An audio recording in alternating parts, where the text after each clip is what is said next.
attractions de toutes sortes invitent les Parisiens à oublier pendant quelques instants leurs soucis quotidiens. Donc là, on va commencer à mettre en place.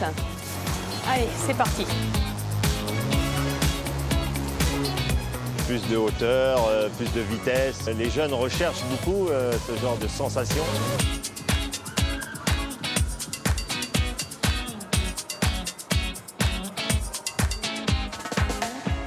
Welcome to France in Focus. I'm Nadia Sharbi, and this week you find us high above ground for the 1061st edition of the Foire du Trone, or Throne Fair, in the east of Paris, a veritable institution for French children and adults alike.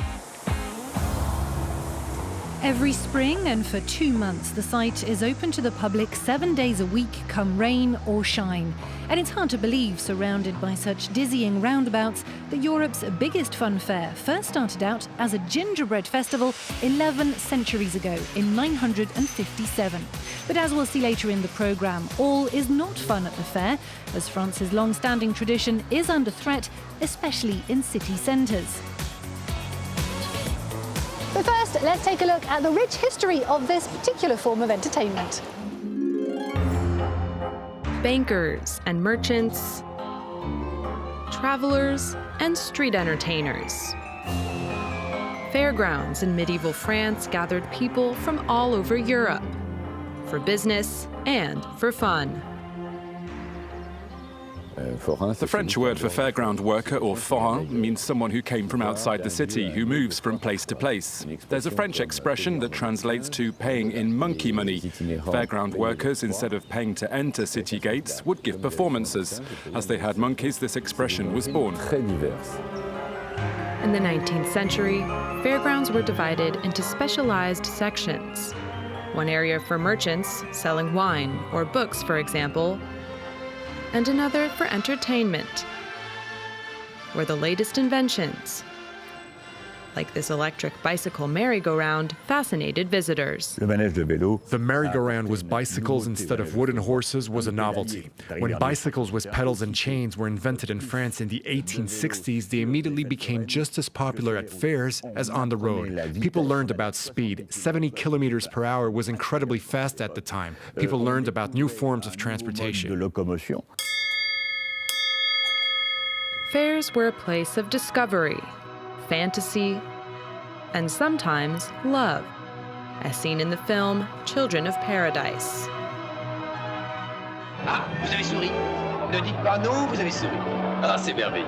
La vie est belle. Et vous êtes comme elle, si belle. Vous êtes si belle, vous aussi. For a very long time, fairgrounds were also a place of romance. Couples would flirt while playing bumper cars, and in certain attractions, they would kiss. Even under Nazi occupation in 1941, Paris fairs were in full swing. Des attractions de toutes sortes invitent les Parisiens à oublier pendant quelques instants leurs soucis quotidiens. After World War II, fair attractions became bigger, faster, and more mechanized. Today in France, some 100,000 fair workers carry on the tradition for new generations. One thing that hasn't changed over the centuries is the hereditary nature of fairground trade. Karl Motard grew up on his father's Dodgems ride before taking over his in-laws' coin pusher machines, which he now runs with his wife and children. And with thousands of applicants and limited space, the family knows that securing a spot at this particular fair can make all the difference. Is the Foire du Trone the place to be for French fairground stallholders? Oui. Without a doubt.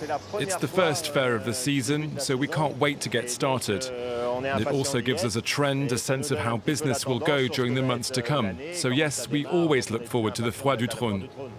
So how many people are we talking about here, both from the point of view of fairground workers, but also of the public? There are 250 fairground families who run a total of 300 rides. As for visitors, at least 3 million come every year. On weekends, we can have up to 200,000 to 300,000 people a day.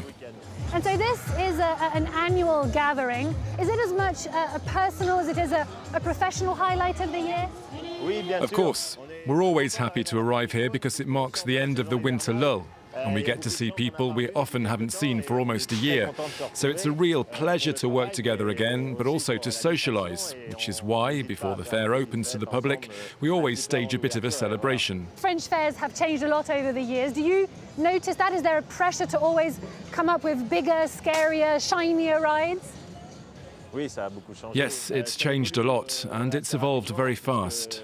New technology means that rides just keep going faster and higher, and that's precisely the kind of thrill that young people want to experience today. And remember, they're the ones who bring in the adults. So yes, we always try to update our stalls and rides with new lights and music, the whole 9 yards. I'm pretty sure you don't do the rides anymore, perhaps, but do you have one that's still your favourite?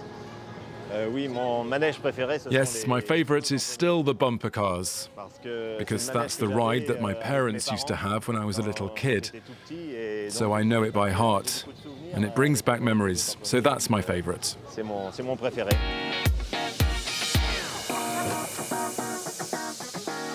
whether you come to try your driving skills, get a thrill, or even just try the sugary treats, the day of the fun fair is always a moment to remember.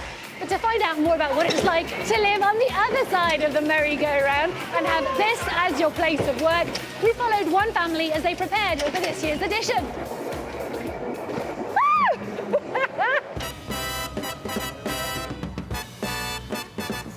Let's start setting things up.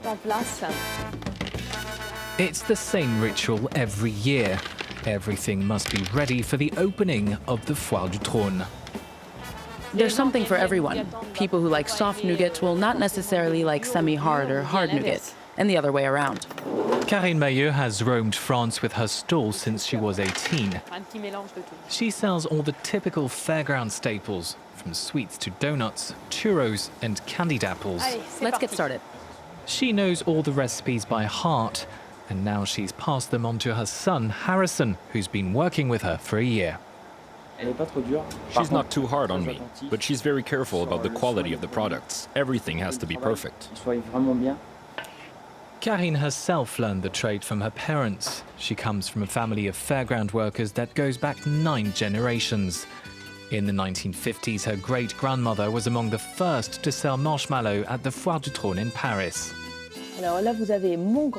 So there you have my grandfather, and here you have my great-grandmother. All of the family is here. Generation after generation, the passion has remained intact in the family, but life as a fairground worker is not without sacrifices, from living in a caravan to working on weekends. When you have children, you have no choice but to send them to a boarding school. Changing schools every other month is too complicated. Still, for Harrison and for Cliff, there's no shadow of a doubt. They'll do the same job as their mother. Yes, I want to work at fun fairs. Why? I love the atmosphere, the music, the energy and the joy. Wherever they go, Karine and her 2 sons say they feel part of a big family. You always run into people. You see someone you haven't seen in a year. The children grow up and they come to say hi. You see, even the little ones.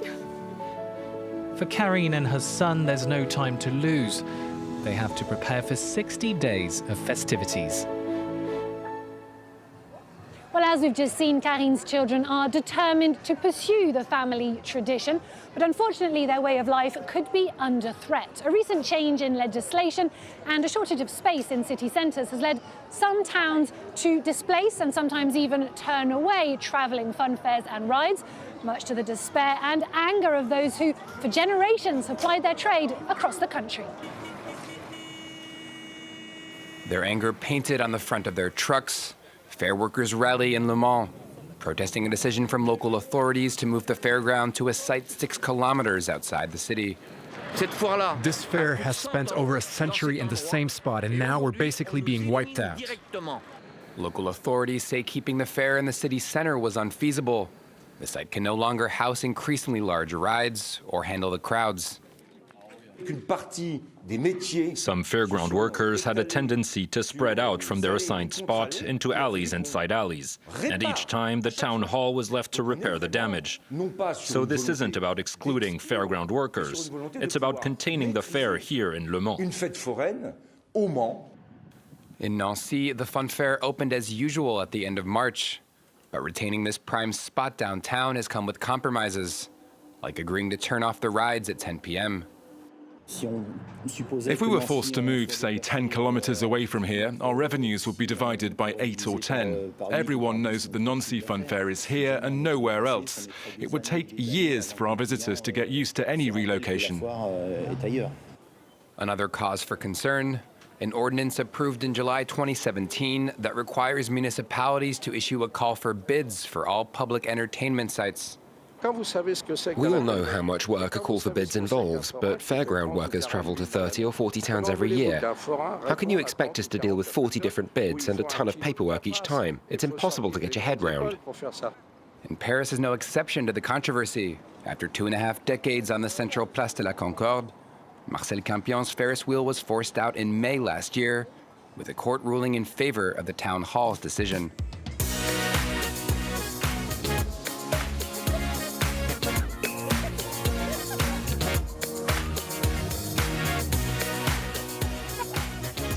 Certainly the French don't seem ready to banish the fun fair from their spring and summer schedules.